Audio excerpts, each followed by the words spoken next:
Pemirsa, Society Lens kembali hadir menyapa Anda. Hari ini kami akan memberikan sejumlah kabar terbaru untuk menemani Anda di malam hari ini. Di antaranya adalah berita aksi Kamisan yang berlangsung di depan Istana Merdeka dan beberapa berita terupdate lainnya. Bersama saya Salwa Naila dan saya Dini Octavia, inilah Society Lens selengkapnya.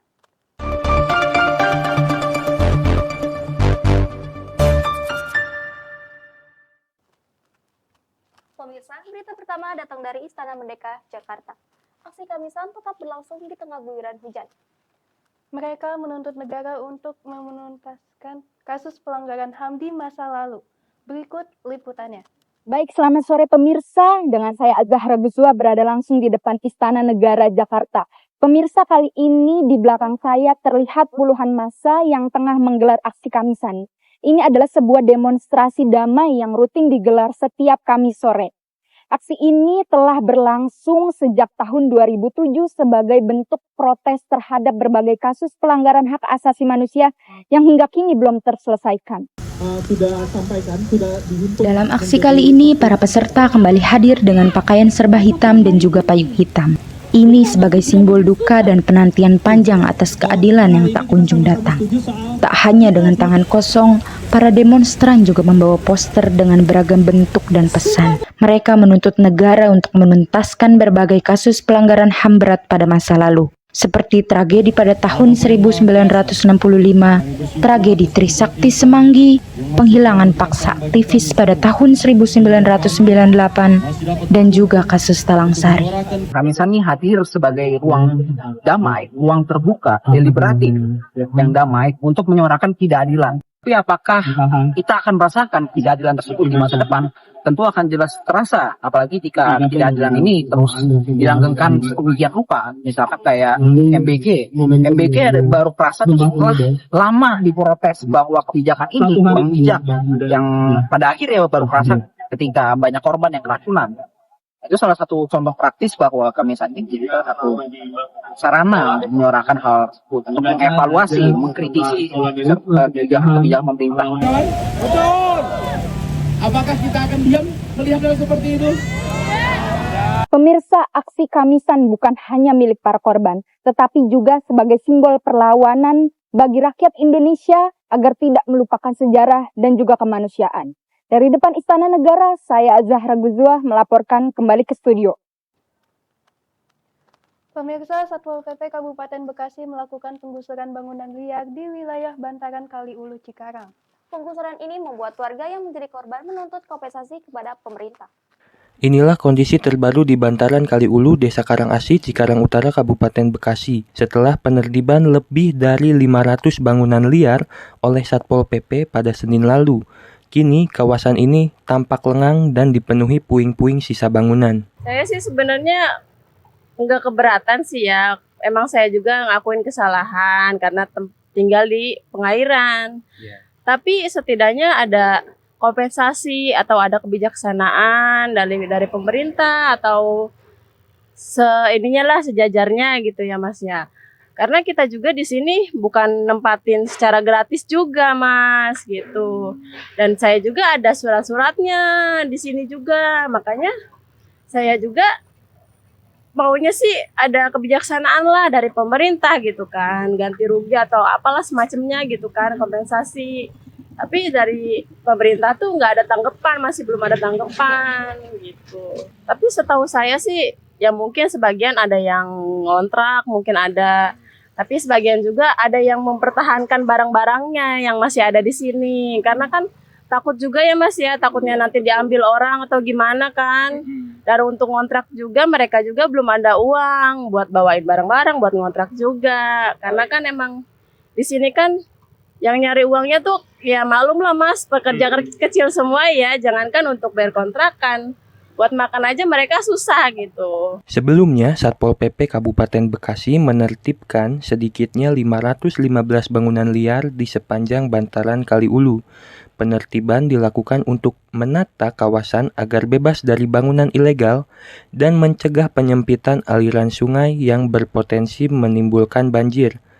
Namun, Hingga kini belum ada kepastian dari pihak pemerintah setempat terkait pemberian ganti rugi bagi warga yang terdampak pembongkaran tersebut. Pasca penertiban, kini masih menyisakan pekerjaan rumah, terutama soal pembersihan puing-puing dan penataan ulang kawasan di bantaran sungai. Warga berharap pemerintah tidak hanya menertibkan, tetapi juga memberikan solusi jangka panjang agar kawasan ini dapat kembali dimanfaatkan secara aman dan tertata. Saya Rivaldi Sanyang dan tim melaporkan dari Cikarang Utara, Kabupaten Bekasi, kembali ke studio. Dari Bekasi kita kembali ke Jakarta, di mana terdapat halte JPO yang rusak dan terbengkalai. Halte yang sudah tidak terpakai ini justru digunakan untuk tempat singgah oleh para pemulung dan pengamen jalanan sehingga mengganggu keindahan kota. Selamat siang pemirsa, saya Lutfi Aulia Savana. Sekarang saya berada di halte bis Transjakarta di kawasan BNN Lama, Cawang, Jakarta Timur. Sejak lama tak beroperasi, halte BNN 1 kini hanya menyaksikan rangka besi, serpian kaca, dan tangga serta lantai jembatan penyeberangan sudah hilang. Sebagian atap juga rusak parah. Kondisi ini membuat warga sekitar khawatir, terutama saat malam hari karena area ini tampak gelap dan rawan. Fasilitas yang seharusnya mendukung kenyamanan masyarakat kini menjadi tampak rusak dan terbengkalai. Dari dekat dapat dilihat bahwa bagian tangga halte ini sudah tidak bisa dilalui lagi. Anak tangga yang hilang dan besi berkarat berpotensi membahayakan siapapun yang mencoba naik ke atas. Kondisi seperti ini menunjukkan kurangnya perawatan pada fasilitas umum yang seharusnya menjadi sarana penunjang aktivitas masyarakat. Ya sangat disayangkan aja, banyak yang nyuri-nyuri besi-besi aja gitu. Ya paling tukang-tukang orang-orang yang iseng aja tuh, kayak tukang-tukang rongsokan aja gitu. Menurut informasi, halte ini termasuk dalam sejumlah fasilitas transportasi yang tidak lagi dioperasikan setelah adanya penyesuaian rute dan proyek pelebaran di jalan kawasan MT Haryono. Kalau halte ini udah terbengkalai sih mungkin dari habis lebaran ya Mbak. Juni kalau nggak Juli lah itu halte udah terbengkalai gitu, udah nggak dipakai. Untuk barang-barangnya mungkin yang dia curi yang kayak besi-besi gitu. Kaca-kaca. Iya.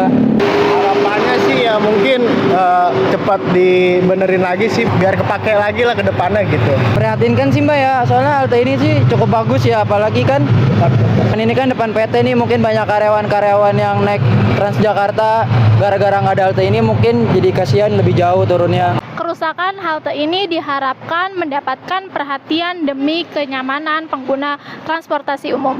Sekian dari saya, Lutfi Aulia Savana melaporkan. Kondisi di stasiun Cikarang terlihat sangat ramai, terutama saat jam berangkat dan pulang kerja. Hal ini dikeluhkan oleh para pengguna KRL karena harus berdesak-desakan ketika menggunakan mode transportasi ini. Selamat sore pemirsa, bersama saya Rizda Amelia melaporkan langsung dari stasiun Cikarang, Bekasi. Hingga pukul 6 sore hari ini, antrian penumpang terlihat cukup panjang di area masuk dan peron. Suasana padat terjadi, terutama pada jalur menuju Kampung Bandan, Manggarai, Tanah Abang, dan Duri.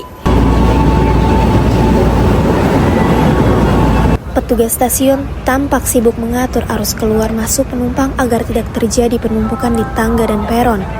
Sementara itu, beberapa penumpang memilih menepi dan menunggu suasana sedikit legang sebelum kembali mencoba naik ke kereta berikutnya.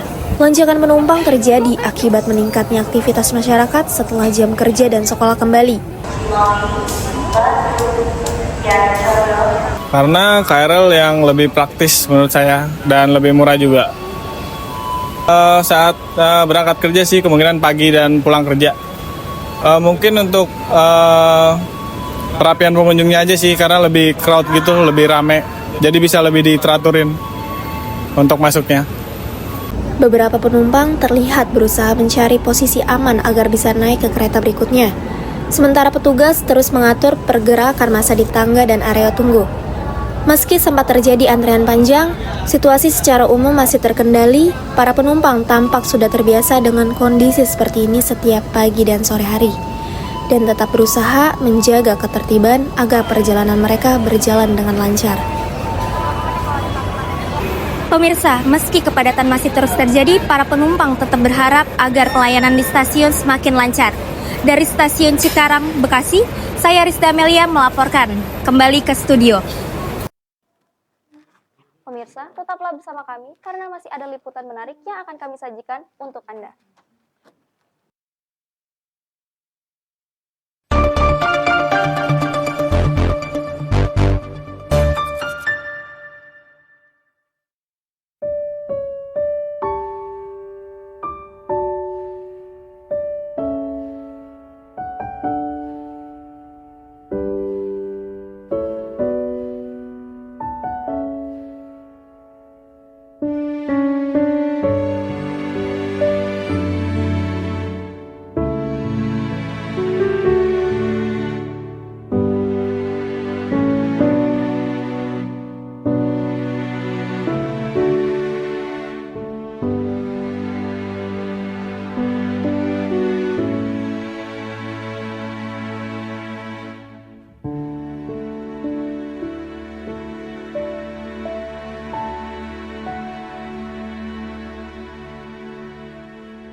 Pemirsa, kebakaran terjadi di Pasar Baru Cikarang.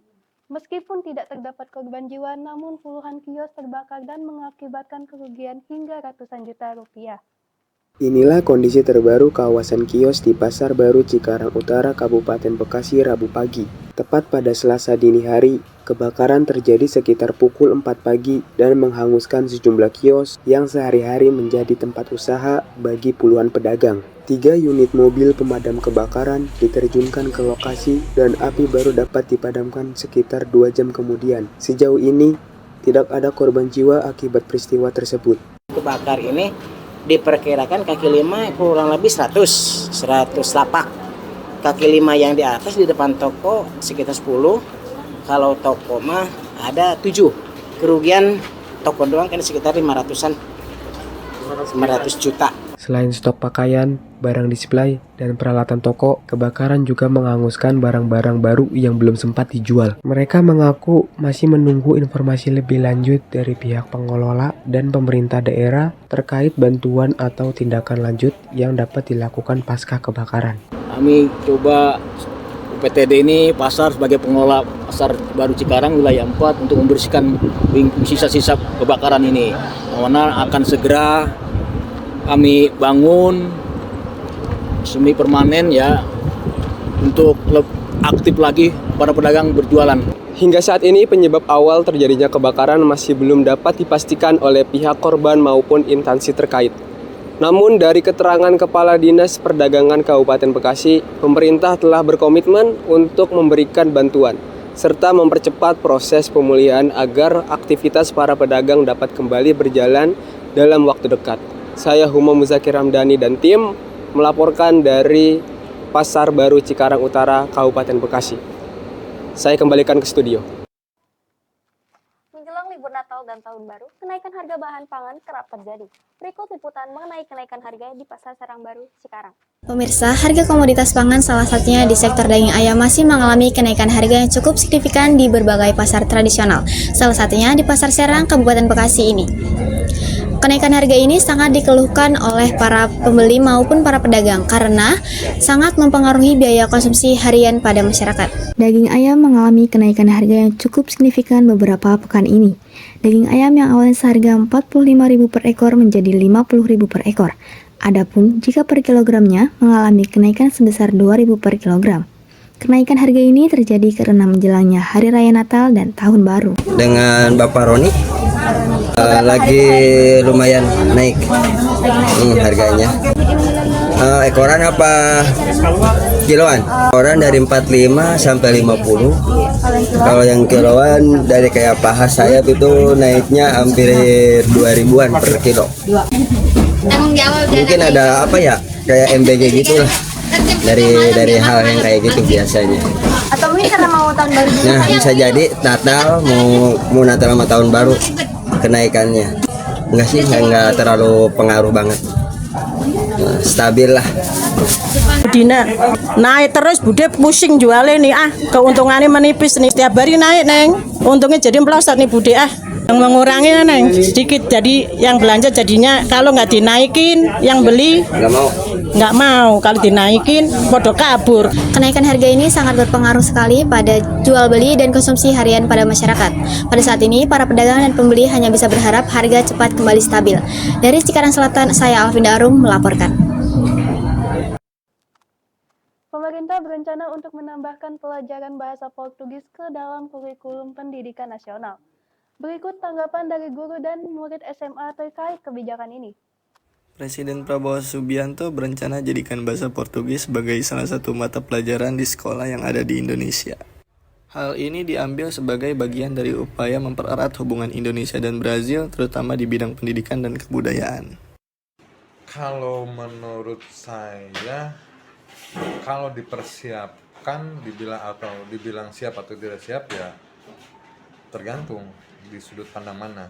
Tetapi kalau misalkan pemerintahnya mendatangkan guru yang mengampu bahasa Portugis itu, ya mau tidak mau kita sekolah nerima.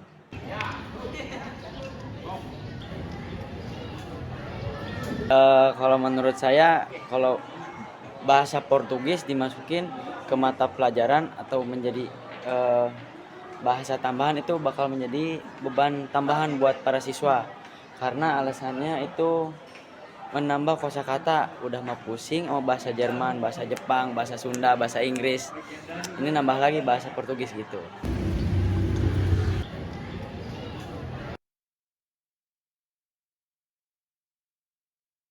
Ya, demikian pendapat dari para pendidik serta para murid yang ada di SMA 1 Rangas Dengklok terkait isu yang beredar dengan adanya penambahan mata pelajaran baru yaitu bahasa Portugis.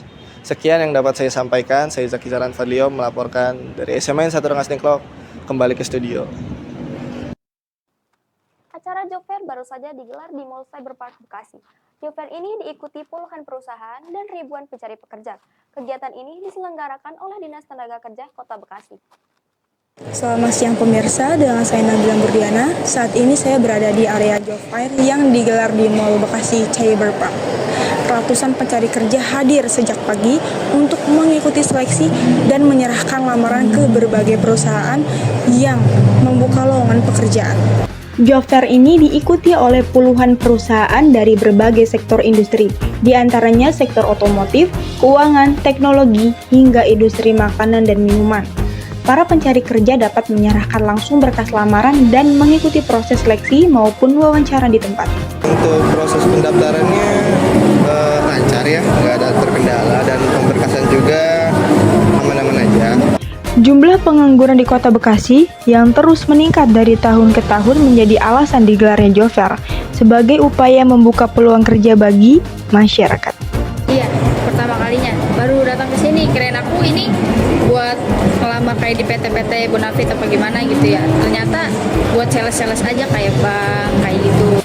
Para peserta juga mendapatkan kesempatan untuk mengikuti pelatihan singkat dan konsultasi terkait pembuatan CV serta persiapan wawancara kerja. Dengan adanya Job Fair ini diharapkan peluang kerja semakin terbuka dan masyarakat dapat menemukan pekerjaan sesuai dengan keahlian dan kebutuhan mereka. Dari Kota Bekasi, saya Nabila Murdiana melaporkan. Pemirsa, jangan kemana-mana karena setelah ini masih ada liputan yang menarik. Tetaplah bersama kami di Society Lens.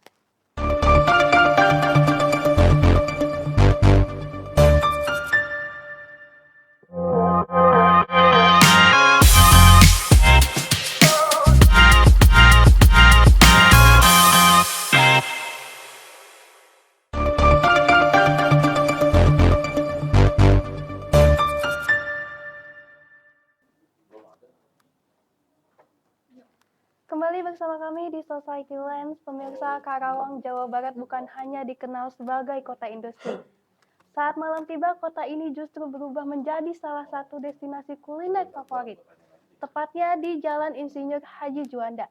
Beragam jajanan kaki lima hingga makanan kekinian hadir memanjakan pengunjung. Untuk tahu bagaimana keseruannya, sudah ada Renal yang berada di lokasi. Halo Renal. Ya, Salwa dan Dini, pemirsa, saya sedang berada di Festival Kuliner Malam Karawang yang bertepatan di Jalan IR Haji Juanda.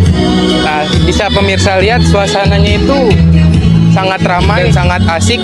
Dari petang tadi pengunjung semakin banyak datang untuk menikmati mencicipi makanan-makanan yang ada di sini. Festival Kuliner Malam Karawang kembali digelar dan langsung menarik perhatian warga.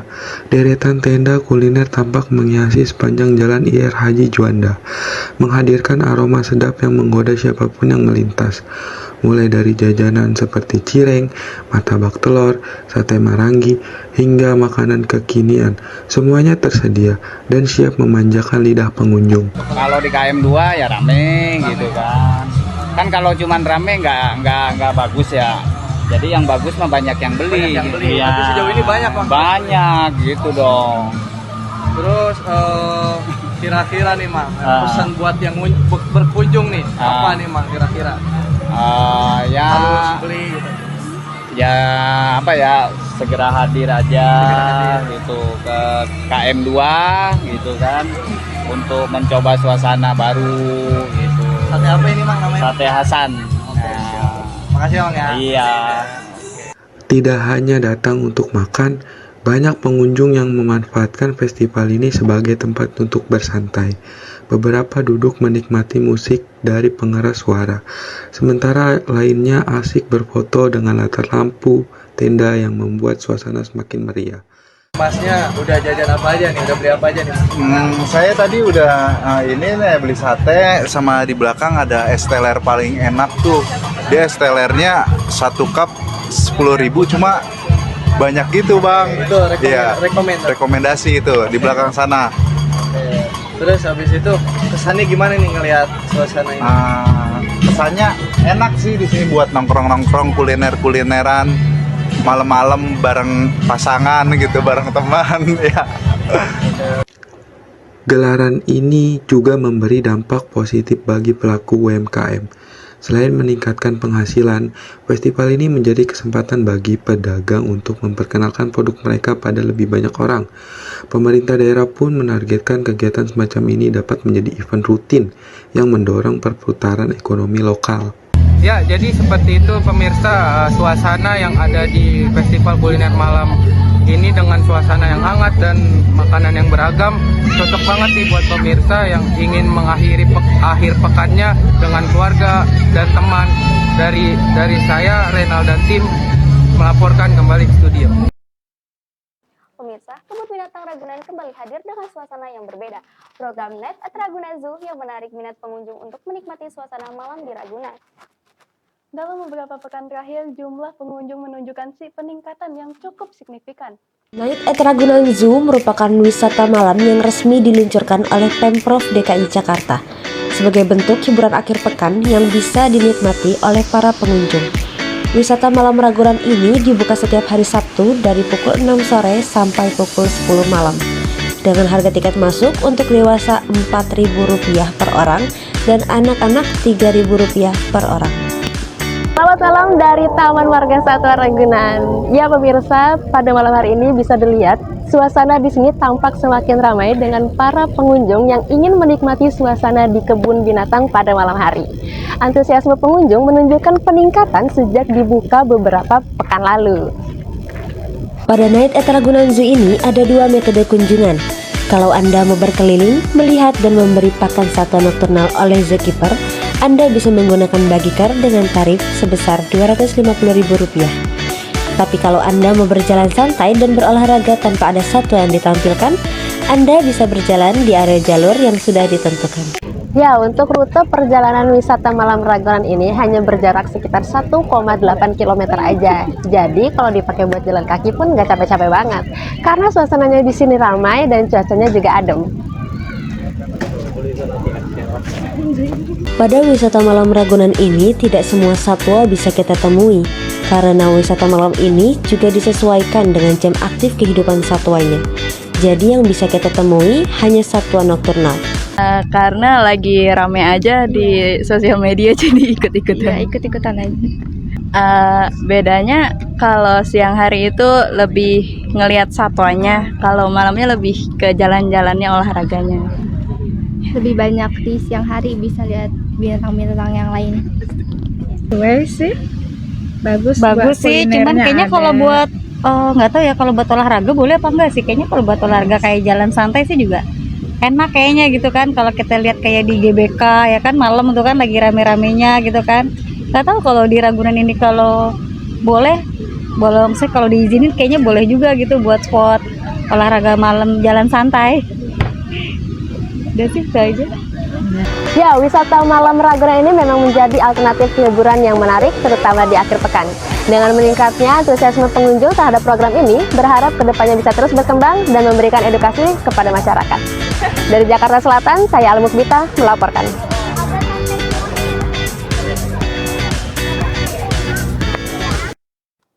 Pemirsa, liputan tadi sekaligus mengakhiri program Society Lens malam hari ini. Saya Salonaya.